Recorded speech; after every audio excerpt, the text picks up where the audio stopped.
Hi everyone, it's Annie. Today I will show you how to make slider buns.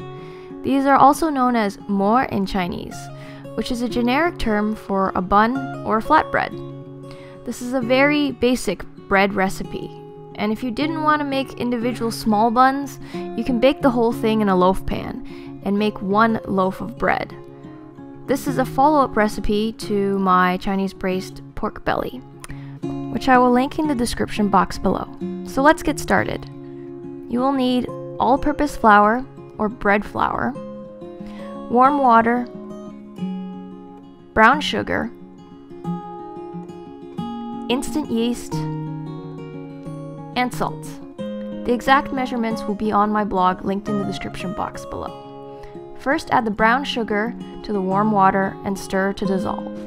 The water should be about body temperature, and I find the easiest way to determine if the water is the right temperature is to stick your pinky into it. If it is comfortably warm, it's the right temperature for the yeast. Then add the yeast and stir again. Set aside for 2 minutes for the yeast to activate. You will know the yeast is alive if the sugary water forms a head of foam like this. Here I have a quarter of the flour added to a mixing bowl. Add the salt and pour in the yeast mixture.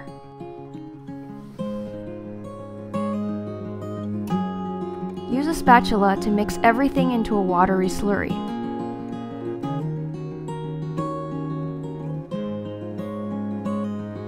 Then add another quarter of the flour. Attach the dough hook and turn the machine to low to knead until almost all the dry flour has been incorporated. Scrape down the bowl with a spatula and add another quarter of the flour. Repeat this process until all of the flour has been added into the dough. After the last addition, knead the dough for about 6 minutes.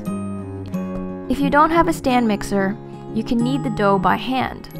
First, add 3/4 of the flour at the very beginning to the slurry in order to form a ball, and knead it on a clean surface with the rest of the flour for 6 minutes. It's a great workout. After kneading the dough for 6 minutes, it should be stretchy but still very soft and slightly sticky. Remove the dough from the dough hook. In order to handle the dough without it sticking, spray your hands with a little cooking spray, or coat them lightly in oil. Take the dough ball and fold it in on itself until it has a smooth surface on top.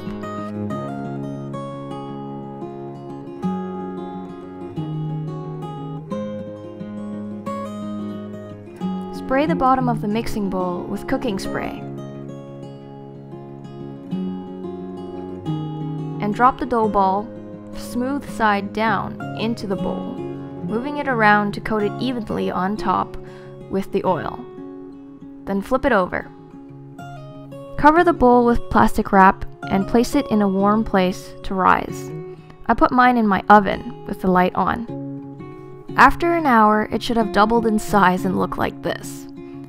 Punch the dough down and give it a quick knead to get rid of any large air bubbles.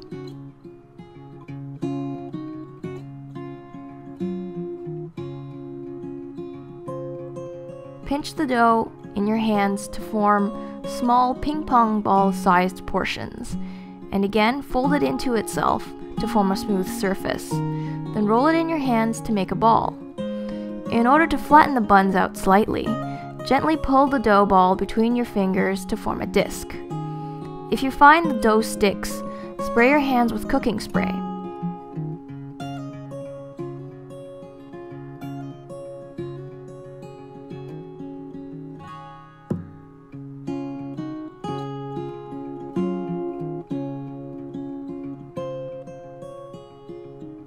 Lay the discs onto a greased baking pan and continue until all the dough is used. This recipe will normally yield about 24 buns, depending on the size. Give them another coating of cooking spray on top and let them rise for another 15 minutes before baking for 25 minutes in a 350-degree oven.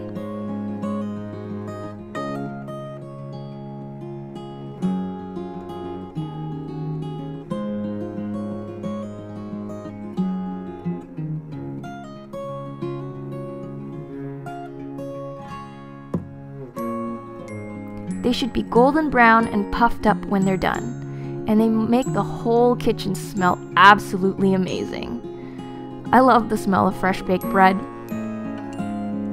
Let them cool for 5 minutes on the baking pan before transferring to a serving tray lined with a clean tea towel or paper towel. This will prevent this amazing crust from becoming soggy. Use a serrated knife to cut the buns in half. I like to leave part of it attached on one end to act as a hinge, especially for messier fillings like my Chinese braised pork belly recipe, which I've linked in the description box below. These buns are fluffy in the middle and have just the right amount of chew in the crust. They're way, way, way better than store-bought buns. And trust me, you have not tasted bread until you have tasted homemade bread. I really hope you'll give this recipe a try. It's really easy. And trust me, you won't be disappointed. And thank you so much for watching. Bye now!